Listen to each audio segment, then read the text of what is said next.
Good evening and welcome to Have I Got News For You? I'm Kirsty Young. In the news this week at the London studios, minutes before recording the show, Justin Bieber meets the cast of Loose Women and has second thoughts.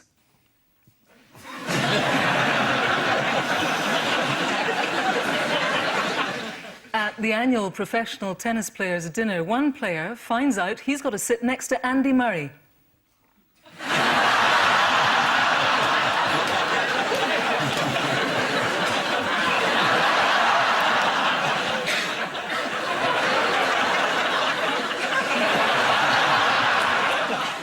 And at Kensington Palace, the Queen vividly recreates the moment when the Archbishop of Canterbury tripped over a corgi.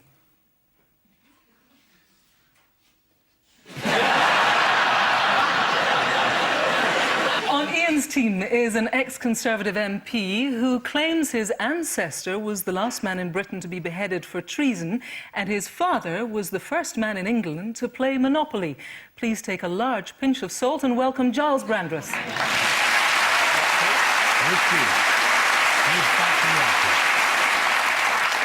On Paul's team is a comedian who recently revealed to The Telegraph that the thing that irritates him the most is people who aren't curious. There's probably a very good reason for that, but I can't be bothered to ask. Please welcome Marcus Brigstocke.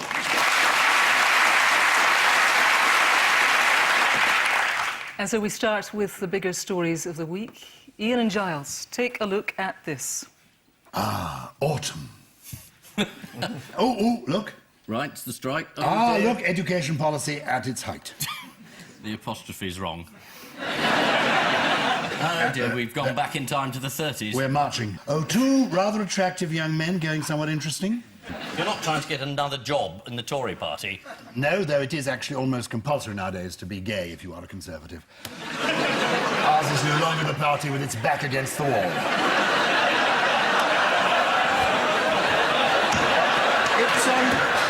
It got weird quicker than you said. I did. You said it would get weird. I said it definitely would. But you reckon by about halfway through? Yeah, halfway through. I mean, we barely started. Well, they are undeniably good-looking, aren't they? Yes, no, Charles, they're lovely. I know your standards are quite high, but I still think they're very attractive young men. Gyles, should we focus? I was focusing on the essentials. I do assure you, in the fullness of time, what we will remember about these two guys is how good-looking they were. I don't think we'll be remembering much else. You've been paid by Osborne to say consistently that he's good-looking so that we all forget what a weaselly little bastard he is.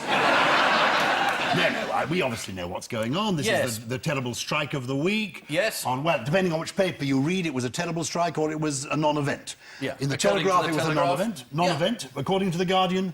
Over 50 million people turned up.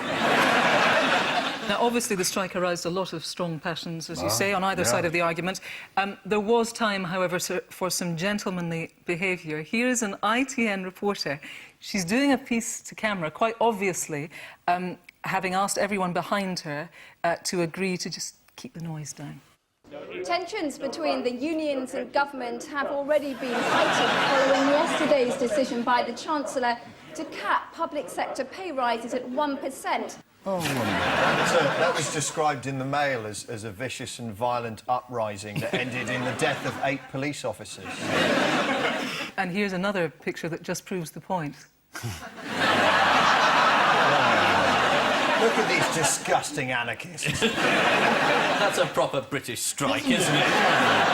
Who has been less than polite about the strikers, we're being led to understand? I know that Jeremy Clarkson's had a few words to say about this. He said that he thought they should all be taken out and shot in front of their families. Although he did say some other things before that, but they weren't very much nicer. He was quite keen on the idea of the strikes because it meant he could drive faster through London. So the BBC apologised after Jeremy Clarkson appeared on The One Show. This happened on Wednesday. Just so as you can form your own opinion, here's what he actually said in context. Do you think the strikes have been a good idea? Fantastic.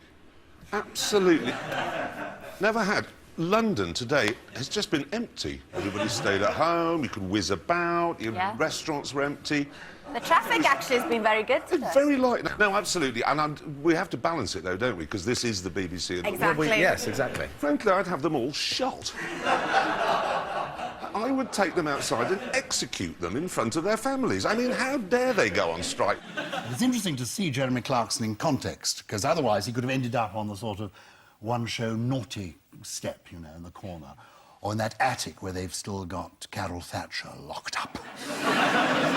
But he was balancing them. He was saying there are two sides to every story, wasn't it? It wasn't quite two sides, was it? One is it's great these strikers are wasting everyone's time, I can drive fast, and on the other hand, I hate them as well.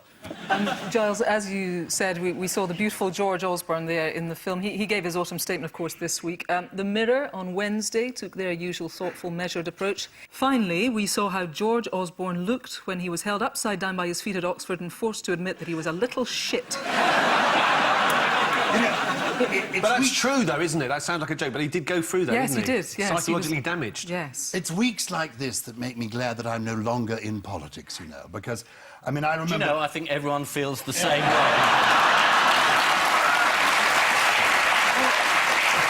I mean, the truth is, the one thing I could not stand about being an MP were my constituents.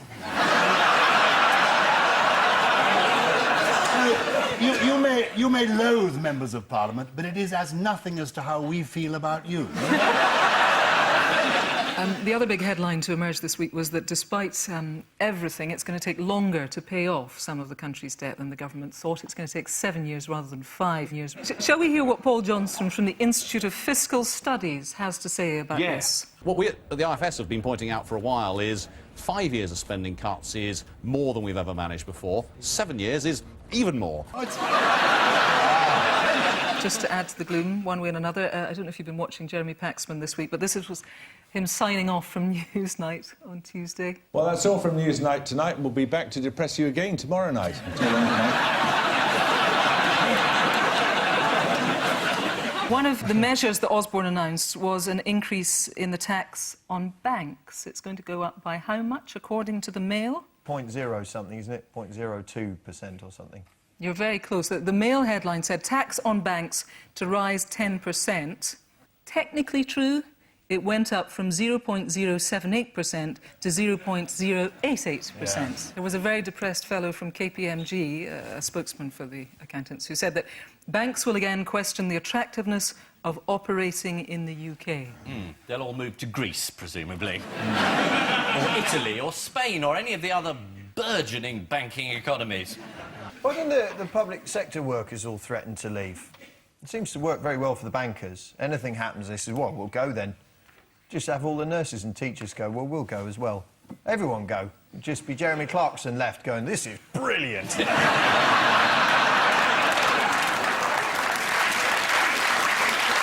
Meanwhile, back at Westminster, who's had their portrait unveiled this week? Oh, Speaker Bercow. It is a sort of photo, like a photo painting. It cost £22,000, and there he is blessing the children.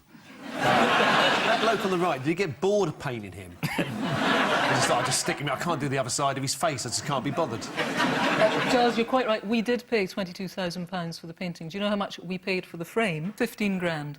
On top of the... On top of the 20... No, not on top, it's around. That's the whole idea. Oh, I see. On top, you can't see it. Yeah. And the coat of arms was also designed and unveiled. Do you know what was in it? A ladder, some tennis balls, and... Sounds like a cupboard. The ladder represents his journey from humble beginnings to being the Speaker of the House of Commons. It's not a modest statement, is it? No, but I've got to the top of the ladder, you haven't. All are equal, is his view, except he's more equal than others. This is a busy week, which included public sector strikes and George Osborne's autumn statement. The Sunday Times pointed out that Unison boss Dave Prentice earns over £140,000 a year. Mind you, if he has to carry it home like that, I'd say he earns every penny. George Osborne delivered his autumn statement this week, according to the Office of Budget Responsibility's growth forecasts. The worst year for the economy will be 2012. It's just as well we're not hosting any massively expensive sports extravaganzas then. Responding to the autumn statement, one MP said, George Osborne is a Marmite politician. Some people love him, some people would rather see him in an accident on the M1. Paul and Marcus, take a look at this.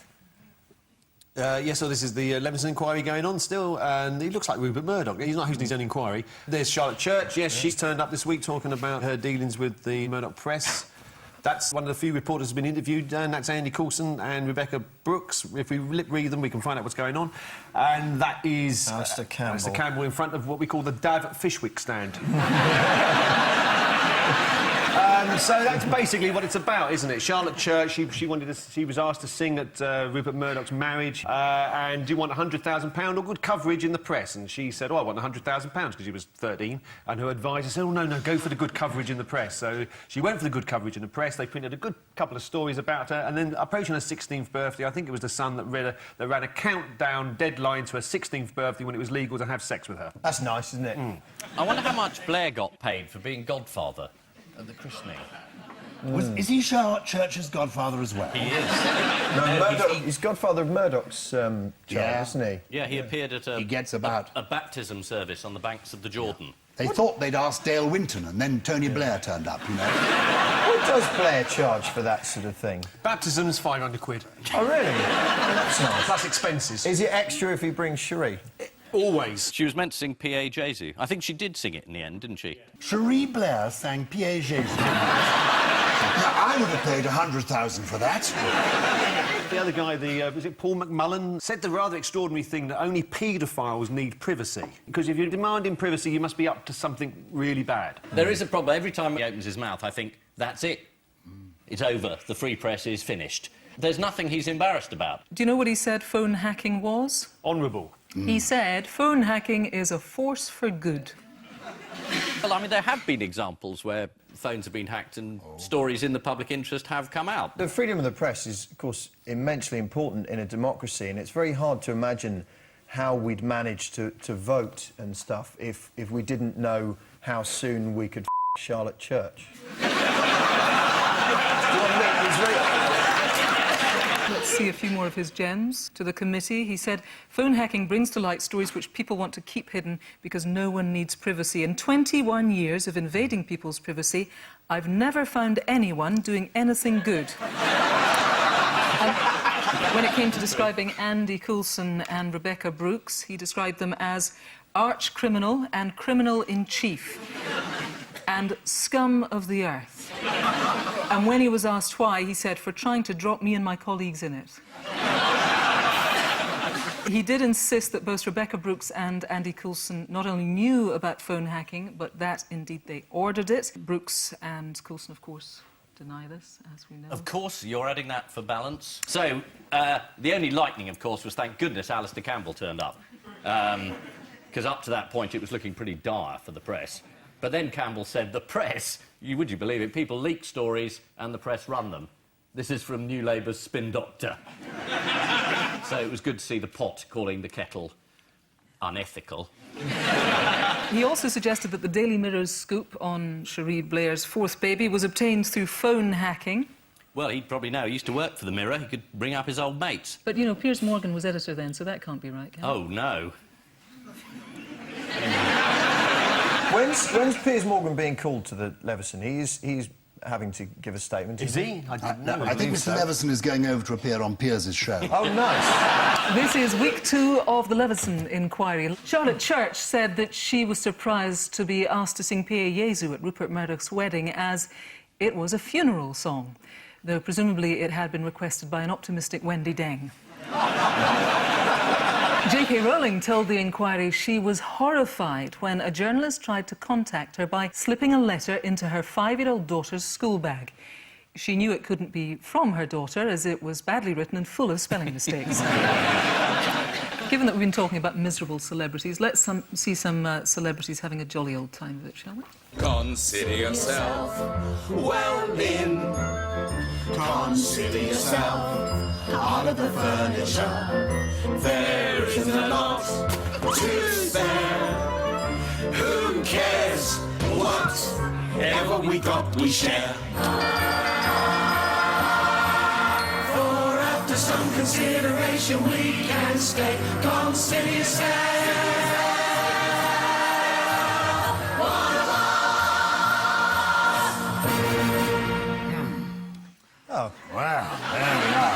goes the BBC's Christmas budget, then. There will be no programmes on Christmas Day. Just that on a loop. Followed by an apology.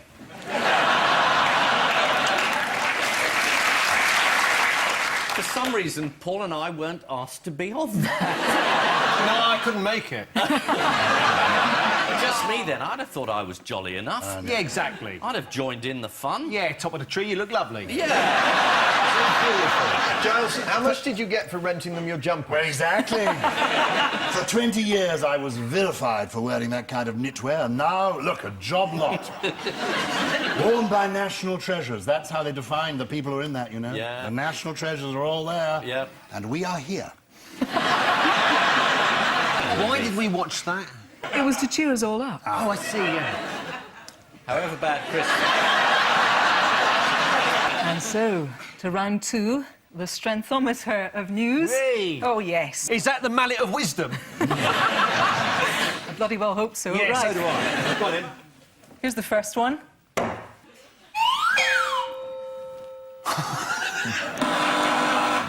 Well, this elaborately photoshopped image... Hitler, I think, had a sister who lived in Liverpool before the First World War, and the idea that Hitler spent some time in Liverpool is considered quite amusing. Yeah, this is indeed it. Author Mike Unger has written the book The Hitlers of Liverpool, which explores the theory that Hitler stayed in a flat in Toxteth with his married half-brother, Alois, from November 1912 to April of 1913. According to the Daily Mail, Alois sent money over so that his sister, Angela, could come and join him. But Adolf took the money and travelled over instead. So the more you hear about him...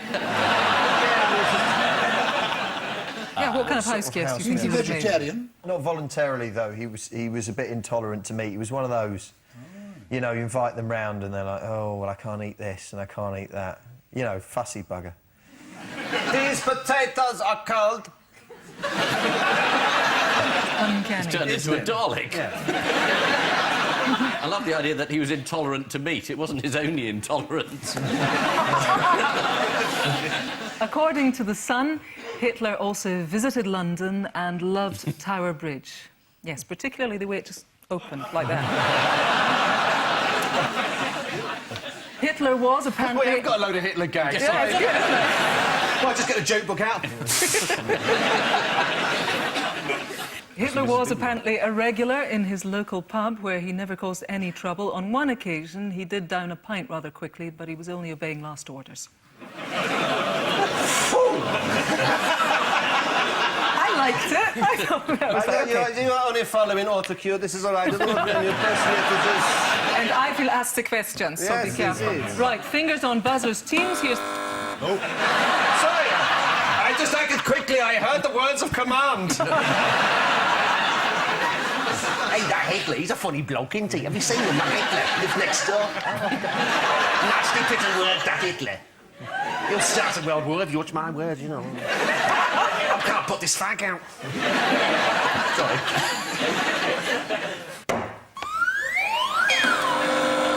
Oh! Right, Paul and Marcus. There's a woman being inflated on the beach. Yeah, that's the girl who was accused of being a Russian spy because she went out with a politician. They found she wasn't a Russian spy, she was just a Russian. Yep, you're quite right. They thought she was a spy. She used to go into the House of Commons canteen and say, these sausages are rather cold for this time of year. The seagull flies high above Krakow. It sounded like secret messages. I think they actually thought she was a spy because she made a beeline for a member of the Liberal Democratic Party. So not very well informed, then? No. They thought, what other reason could there possibly be? She's phoning the Kremlin going, they're going to make corduroy compulsory. Indeed, this is Katia Zytuleviter, who had... I know, you bet you've practised that, haven't you? Конечно. Yeah, it was very good. That's all my Russian. That's No, very that's good. it. You Right. just learned her name and that was it? No, конечно. I just said of course. Bless in you. Oh, Russian. of course as well, blimey. Здравствуйте. Меня зовут Kirsty. Как тебя зовут? Oh! Very good.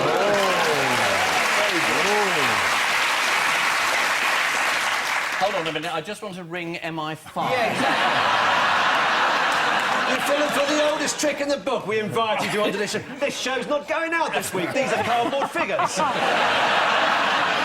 That's not Gyles Brandreth, that's a puppet. For the Muppet Show. It was. Anyway, this woman had an affair with the Lib Dem MP Mike Hancock. Not just him, though. She had a thing for older men with not much power. And Marcus, you're quite... Gyles. Yeah, exactly. I never met her. And I would have been drawn to her because looking at the picture now, she looks a little bit like Meryl Streep as Margaret Thatcher as a girl. on holiday. Gyles, when you say you're drawn to her, it's probably important that you know those two men don't come as part of the package. As you said, Marcus, she's been cleared by an immigration tribunal of being a Russian spy. What was the crucial evidence that won you to live to her fight to stay here? She kept a diary. But wouldn't that be your cover anyway, to have a diary that just that didn't say anything about... I've thought about spying, but I'm not going to do it. You'd write things like that, wouldn't you? The tribunal concluded that the pair's 4-year liaison was enduring and genuine on both sides, adding, however odd it might seem, she fell for him, which I think seems a bit harsh, doesn't it? Gyles, you are a bit of a Tommy Two Ways. Do you think he's attractive?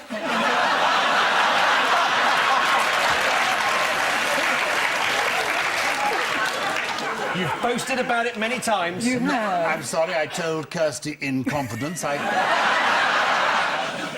What sort of thing did we learn from her diary that might have convinced the panel? We wouldn't read other people's diaries. Ian might, because at certain occasions in the public interest, that's justified. Quite right, yep. Katya said in her diary, I worry a lot, don't know what to do with myself. My darling teddy bear, I so want to see you, to feel you with all my naked body. Let the moment of our next meeting come the soonest possible. I love you, my King Louis.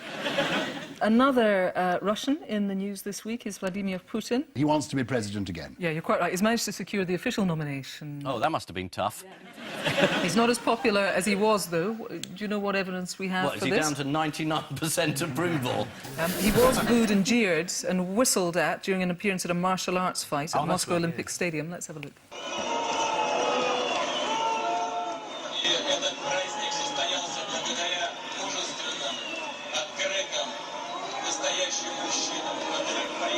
Do we know how Putin's people explained this? There was very little booing. In fact, many people were cheering. They were going, woo-yay!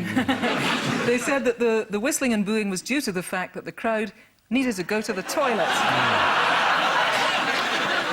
And finally, do we know what Russian newsreader Tatiana Limonova has been up to this week? Oh, yes, she the one who did the finger. Should we take a look? Yeah. Ранее этот пост занимал американский президент Барак Обама. Yeah, she's been sacked for mentioning Barack Obama and doing that. But she was just checking the way the wind was blowing, wasn't she? The up yours was to the producers who'd said she couldn't mention Obama, or that was for Obama. Well, the belief is that that was for Obama. However, subsequently, she explained the gesture by saying, I made that gesture with my finger to signal them to raise the auto cue. Sometimes if the auto cue's a bit shaky, you can explain that by going...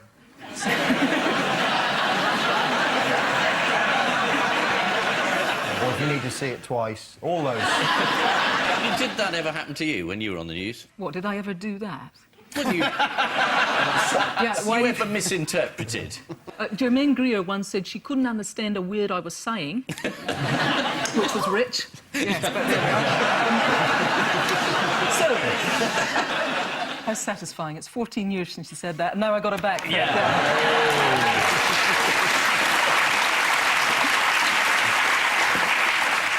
So this is Katya Zyutilevita, who had an affair with Lib Dem MP Mike Hancock, but was cleared by an immigration tribunal of being a Russian spy. Heading the tribunal, Justice Missing found that Miss Zyutilevita was not a spy and simply formed genuine emotional relationships with older men, adding... Call me. Fingers on buzzers, teams. This was the guy that he burgled somebody's house, and he was caught and he was sentenced, and as part of the sentence he had to write a letter to the person to say, I'm awfully sorry I burgled your house. But he said he wrote them saying, look, you're really stupid. If I lived where you live, I wouldn't leave the window open. You deserve everything. You're a loser. Yours sincerely, the man who's got your record player. Or whatever those machines are called these days. Let's take a look at what he said. Dear victim, I don't know why I'm writing a letter to you. I've been forced to write this letter by the ISSP. To be honest, I'm not bothered or sorry about the fact that I burgled your house. Basically, it was your fault anyways. I'm going to run you through the dumb mistakes you made. Firstly, you didn't draw your curtains, which most people now do before they go to sleep. Secondly, you're dumb. You live in Stainburns, a high-risk burglary area. And you're thick enough to leave your downstairs kitchen window open. I wouldn't do that in a million years. But anyways, I don't feel sorry for you, and I'm not going to show you any sympathy or remorse. Yours sincerely. David Cameron. Does anyone know exactly what the 16-year-old stole? Oh, our hearts? I don't know. Right, so he stole a PlayStation 3, a camera, a camcorder, 2 TV sets and 2 speakers. Clearly not a dictionary, though. Oh. What did the victims think when they got his letter? That he might have put a stamp on it. No, they never got it, actually. It was held back by the authorities because it might have been deeply distressing. According to Javed Khan, Chief Executive of Victim Support, it's a very good thing that the professionals involved intervened to stop this letter going to the victim. Obviously, far better to release it to the national press then. In other news, why was Rosie Bovant unhappy with her nice new tattoo? Oh, this is excellent. This woman, I believe, had an affair that she thought her partner, who was a tattoo artist, didn't know about. She said, will you do a tattoo on my back? And he said, oh, yes, sign this to say that whatever I put on there will be fine. And she said, all right. And he put an enormous turd on there. Is that the story? That indeed is the story. She thought she... I haven't seen it. I just heard about it. Look at that. Oh, magnificent. Well done, him. Isn't it a pile of croissants, one laid above another? You're a glass half full boy, aren't you? I am. I think the flies give you an indication. She thought he was doing a pretty scene of Narnia on her back. This is the 16-year-old burglar who wrote an unapologetic letter of apology which said, to be honest, I'm not bothered or sorry. A line lifted straight from Tony Blair's autobiography. OK, here's the next one. Yes, next one. Oh, right, yes, this is fantastic. They've invented a piece of plastic that can do the limbo dance. It's a robot that can go underneath that little sort of line of glass there and come out the other side. Intelligent robot, plastic robot. That's it, isn't it? Yes, yeah. it is. This is the news that American roboticists have Bastards. finally invented... American roboticists, all those bloody robots. Yeah. Just injecting some energy. Felt the show needed it, sorry. Promise not to do it again. They've finally invented a limbo dancing... Finally, at last! A limbo dancing robot, get stuck in! And it can change shape and wiggle. Let's take a look at it.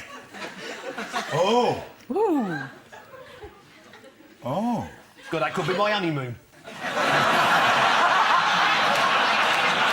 just going to get great now. This is the limbo dancing robot that can wriggle into the tightest spaces. The robot has a range of motions, including crawling and slithering. It's already been tipped to take over as royal correspondent from Nicholas Witchell. Several other new robots have been unveiled this week. One robot, called Dex, is able to do the dishes and open the lids on jars. All they need to do now is add a rampant rabbit, and the male of the species is dead.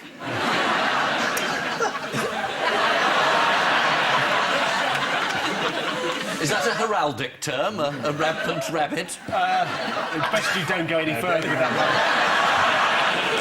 Right, it's time now for the odd one out round. Your 4 are the winner of the Turnip Art Prize, David Cameron, Madron FC and the CV of Benedict Lagauche. The Turnip Award, I've never heard of that, but it would suggest it's an award for a bad piece of art, because you have the Turner Award, so Turnip is maybe something about not being very good. The football team you mentioned, now, football teams you never heard are either famous because they win every match or they lose every match. So I'm assuming it must be something about losing because the turnip prize. Now, this is where I start running out of steam because I've never heard of Benedict Lagosche or indeed David Cameron. So, is that anywhere? Is it about failure? Might be. Might be. OK, it means it is. Did Benedict Lagosche send in thousands of CVs? CVs, you're on the right line. CVs. But not... Yeah, I know. I got that because it says curriculum vitae. I'm just trying to be encouraging. I know. Well, patronising is good too. Oh, I'm sure she didn't mean. No. The prizes for being bad at stuff. So they've won the turnip prize is a bad thing. That football team's won the worst football team of the league, the wooden spoon. The curriculum vitae's got the worst CV that anyone's ever seen. So the odd one out is David Cameron for none of the above reasons. Who's won a prize this week as GQ Man of the Year, runner-up to the gentleman sitting on my right, who became GQ... What did you become this week? Playmate. Playmate of the Year. Playmate of the year. Playmate of the year. Come on. It's our Playmate of the year, everybody. David Cameron's the odd one out. Because He's failed totally. Because he... They have all been described as the worst ever, as you said, Paul, apart from David Cameron, who is merely the worst politician in British history since William Gladstone. That's what Patrick Mercer said that. Yes, indeed, he did. A renegade MP who was overheard saying it. Well, he was caught on tape at a London party saying it. What an invasion of his privacy. Yes. How dare we know what MPs think of their leader? He went on to say about David Cameron, "I'd take a beggar from the streets as Prime Minister rather than him. I loathe Cameron. He's a most despicable creature without any redeeming features." He also said that Cameron was an arse. That's a matter of fact, not politics. And the football team, Madron FC, the Cornish football team they've been described as the worst ever to grace British soil after losing all of their season's matches. Their worst result was? 36-0. 55-0. 55-0. Things got so bad for the team that the phrase, "if you don't want to know the score, look away now," became a regular part of the manager's pre-match prep. They recently broke their losing run with a 4-3 victory, however, in a friendly against the Scottish national side.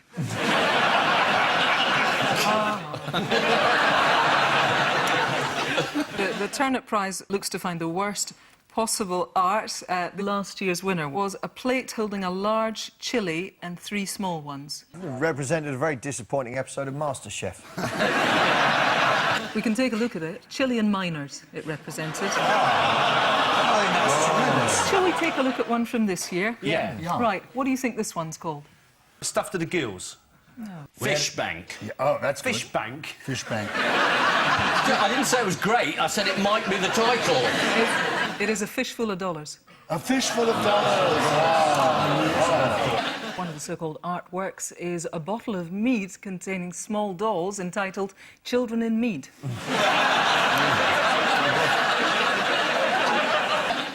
What criteria do you think the Turnip Prize entries are judged on? They must be puns, because the turnip is... Well, it's not really a pun on Turner, but it's a play on the word Turner. Worst pun in art. Well, they are based on the following criteria. 1, lack of effort. 2, alliteration or a pun used in the title. And 3, is it shit? Same system the Turner used. Let's come then to Benedict Lagosche's CV. Yes. The 28-year-old from Manchester has been accused of writing the world's worst CV because it's too honest. For example, what experience does Benedict have in the world of work? Absolutely none, but keen to learn. Well, according to his CV, duties at earlier jobs included stealing ginger biscuits, hiding...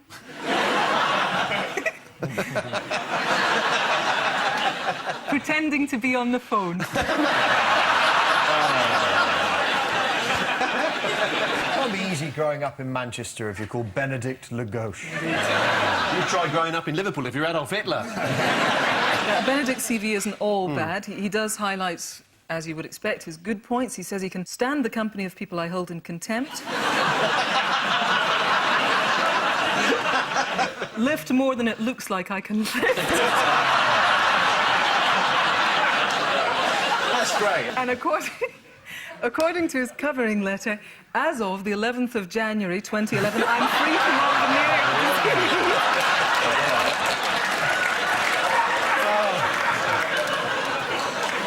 time now for the Missing Words Round, which this week features as its guest publication Grass Cuttings, the magazine of the British Lawnmower Museum. And we start with You Call It What? I Call It What? You call it grass, I call it weed. It's a generation thing. You call it Tommy Two Ways, I call it keeping all your options open. You call it yoga, I call it the work of the devil. Oh, yes. Yes. Oh, I met him, Father Gabriel Amos, the papal exorcist. Oh, yes. He was with me for quite a time. Didn't work then. No, Father Gabriel Amos has claimed that yoga and Harry Potter deal with magic and are evil. Father Gabriel Amos is the only Catholic priest who's still interested in the Harry Potter films since the stars passed the age of 16. Next, Mikhail Kalishnikov is proud of his AK-47, but always wishes what? that he'd invented a quieter way to mow them down.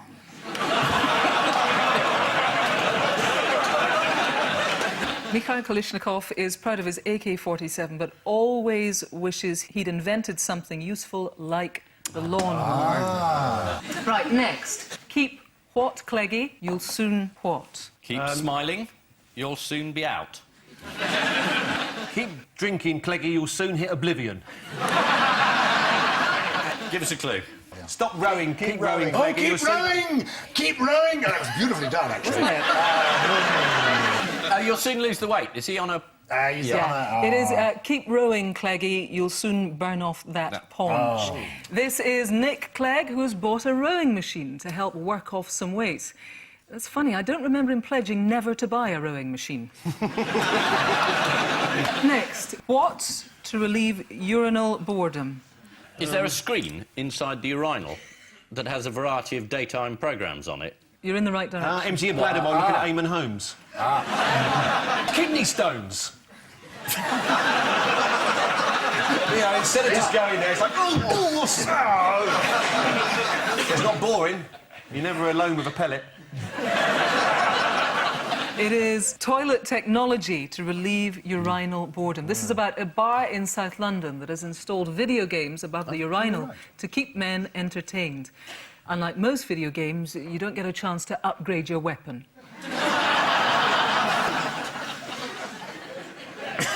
You were pleased with that, weren't you? I quite like it, yeah. Next, got a sweet tooth, here's what? Is it here's one for free in your yoghurt? Someone was eating a fudge yoghurt and it had some chunks of fudge, delicious. Yes. And a tooth, which is delicious if you like that sort of thing, but mostly... Was there somebody at the bottom eating up from the other way? Yes, that explains it. It was the Muller tooth corner where you get some teeth and then you tip and you just fill it up with teeth. Exactly, delicious. Yeah. So it is got a sweet tooth, here's a yoghurt with someone else's in it. Ah, yeah, you were right, yeah, well done. Whilst eating a pot of yoghurt, lorry driver David Casey bit into a rotten tooth. Here it is. When he returned the offending pot to the local store, he was offered a refund of 68p, although he would have got more money if he just put it under his pillow. Next. I what, says woman saved by loaf. Was attacked by a vicious gang of scones. It's the ongoing bread wars, isn't it? Same woman was held up by a crumpet. Yeah, that's right, yeah. I was almost brown bread, says woman saved by loaf. Giles is right. Oh, good. I would have been brown bread, says woman saved by loaf. Wow, this there we are. is mother of two, Liz Douglas, who crashed her car and was saved when a loaf flew out of her shopping and cushioned her head. After the accident, she suffered from whiplash and was advised to wear a bagel. The 51-year-old Scot is lucky to be alive, as indeed is any Scot who's 51. And finally, man from Milwaukee was first to what with a lawnmower? Oh, no. We've ruled out circumcision, have we, as a group? Well, yes, but not necessarily for the answer for this. I've ruled it out generally, but I think it's too late for me now. A lawnmower vasectomy. Worse. Oh, no. Successfully sever own penis. That's not a suggestion, it's just what I feel like doing. Marcus was correct. Man from Milwaukee was first to cut his penis off with a lawnmower. Was it a race? The first. It suggests there'd been a spate of them in Milwaukee. It is astonishing, isn't it? No matter how dangerous a machine might be, somewhere in the world there's always one man prepared to see what happens if he puts his penis in it. So, the final scores are Ian and Gyles have 6, Paul and Marcus have 10.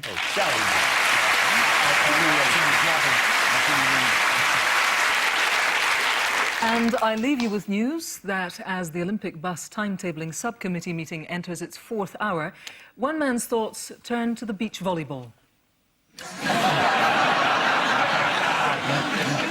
In Northampton, there's a mixed response as Wetherspoons starts doing breakfasts.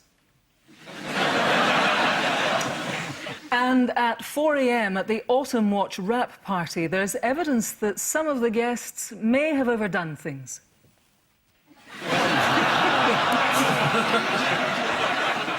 Good night.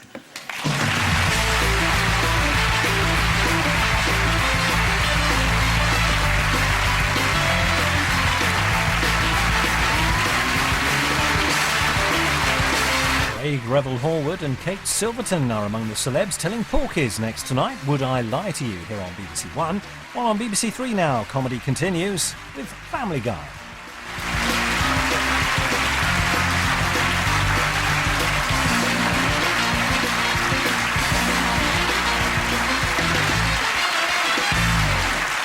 Thank you for your patience. For some reason, it went on for rather a long time tonight. I've no idea why. I think it was a technical thing. No, but it's always this length in my experience.